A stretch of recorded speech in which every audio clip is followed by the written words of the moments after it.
There is a specific kind of exhaustion that has nothing to do with how much sleep you get. It is the exhaustion of being an actor in a play you never auditioned for. You know the feeling.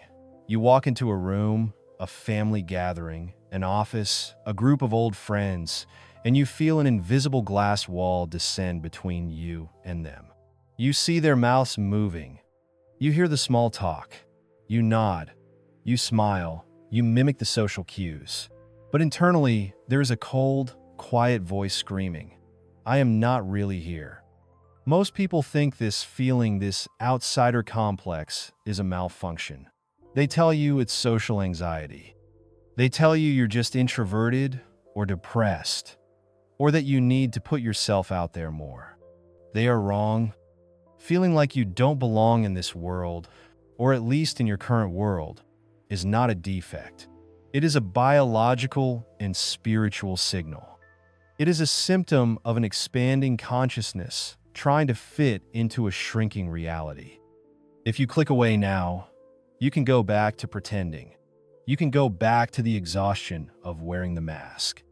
But if you stay, I'm going to show you why this alienation is actually the most powerful tool you possess.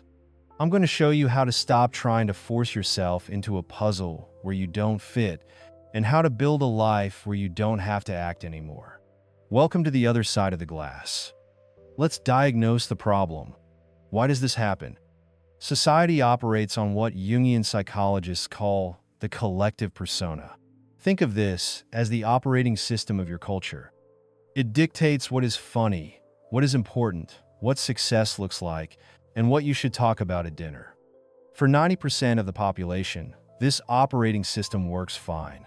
They plug in, they download the update, they feel safe. The herd offers safety. But then, there is you. You feel like an alien because you have accidentally seen behind the curtain. Perhaps you went through a trauma that shattered your worldview. Perhaps you have high intelligence or high sensitivity. Or perhaps you simply spent enough time in solitude to realize that most of what people stress about is completely fabricated. You are suffering from hyper-awareness. While everyone else is fully immersed in the movie, you are staring at the projector. You see the script. You see the transactional nature of relationships. You see the absurdity of the 9-to-5 grind, the hollowness of consumerism, the fragility of social status. Plato described this thousands of years ago in the Allegory of the cave. He described a group of prisoners chained in a cave, watching shadows on the wall, believing those shadows were reality. The person who feels like they don't belong is simply the prisoner who has turned their head. You have seen the fire. You have seen that the shadows are fake. The pain you feel, that deep, aching loneliness, is not because you are broken.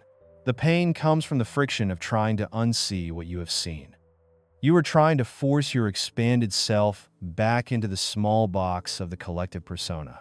You are trying to talk about the shadows when your mind is obsessed with the fire. The diagnosis is simple. You are spiritually starving because you are sitting at a table where only plastic food is being served, and you are blaming yourself for not being able to digest it. Let's go deeper. We need to look at the recurring pattern. Throughout human history, the feeling of not belonging has been the primary indicator of the outsider archetype. Biologically, we are tribal animals. In the Paleolithic era, if you didn't belong, you died. You were cast out into the cold. So, your brain has an ancient alarm system that screams danger whenever you feel out of sync with the group. This is why the feeling is so visceral. It feels like a threat to your survival. But we are not in the Paleolithic era anymore. Today, fitting in is often dangerous to your soul. Carl Jung spoke about individuation. This is the process of becoming who you actually are. Jung argued that to become an individual, you must separate from the herd. You cannot find yourself if you are constantly blending into the wallpaper. Think of the hermit crab. As it grows, its shell becomes tight, uncomfortable, and suffocating. To survive, It must leave the shell and expose its soft body to the world while it finds a new one. You feel like you don't belong because you have outgrown your shell. The environment that used to contain you, your hometown, your old friend group, your current job, is now crushing you. Friedrich Nietzsche, the German philosopher who spent much of his life in isolation, wrote, "The individual has always had to struggle to keep from being overwhelmed by the tribe. If you try it, you will be lonely often and sometimes frightened. But no price is too high to pay for the privilege of owning yourself." Here is the dark truth that most self-help gurus won't tell you. Belonging is often the price you pay for mediocrity. To belong everywhere is to be nothing in particular. Water takes the shape of whatever container you pour it into. If you fit in perfectly with a toxic group, you are toxic. If you fit in perfectly with a stagnant group, you are stagnant. The fact that you don't fit is your psyche protecting you. It is your intuition putting up a force field, saying, "Do not let this environment absorb you." So, stop wishing the feeling away. That feeling is your compass. It is pointing you toward the exit. We have established that you are not broken, you are just waking up. But knowing this doesn't fix the loneliness. It doesn't solve the fact that you still have to live in the world. So, how do we navigate this? We don't want to become bitter hermits. We want to be powerful, effective, and sane. Here are the 3 rules for the outsider. Rule number 1. Stop auditioning. The exhaustion you feel comes from masking. You are constantly auditioning for the role of normal person in front of people who don't even have the script you want to read. You must stop trying to translate your soul to people who do not speak your language. The practical application is the gray rock method. When you are in environments where you don't belong, stop trying to be deep. Stop trying to make them understand you. Be pleasant. Be polite. Be bland, like a gray rock. Save your energy. When you stop desperately trying to connect with everyone, you regain your power. You become an observer, not a beggar for validation. Rule number 2. Build the third place. If you don't belong out there, you must build a place where you belong in here. Most people use solitude to rot. They scroll, they consume, they distract. You must use solitude to build. You need a third place. This is a physical or mental space where you are the king or queen. It could be the gym, a writing desk, a martial arts dojo, or a woodworking shop. In this place, you do not compromise. You engage in deep work.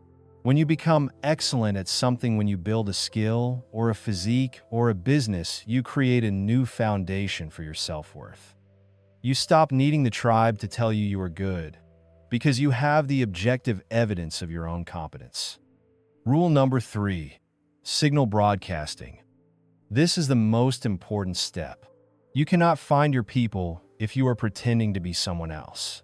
If you wear a mask, you will attract others who love the mask, not you. And you will feel lonely even when you are with them. To find the people who actually understand you, you must broadcast your true frequency. This means speaking your truth, even if it makes things awkward. This means pursuing your weird interests openly. When you stop faking it, 90% of people will drift away. Let them go. But the 10%, the other outsiders, the other people who are awake, will see your signal. You will never find your tribe by hiding in the middle of the herd. You find your tribe by standing on the edge and lighting a flare. Here is the reality you must accept. You may never fully belong in the way you see others belong. You may never have that mindless, comfortable ease of the sheep grazing in the field, but you are not a sheep. You are a wolf. You are a builder. You are an observer. The price of your vision is your isolation, but the reward is your sovereignty. Do not try to numb the feeling of not belonging. Let it burn. Let it burn away the fake friends, the dead-end jobs, and the social lies. Let it burn until the only thing left standing is you. The world is full of people who fit in. We don't need any more of them. We need more of you. If you are ready to stop auditioning and start building, you belong here on this channel. Subscribe. We are just getting started.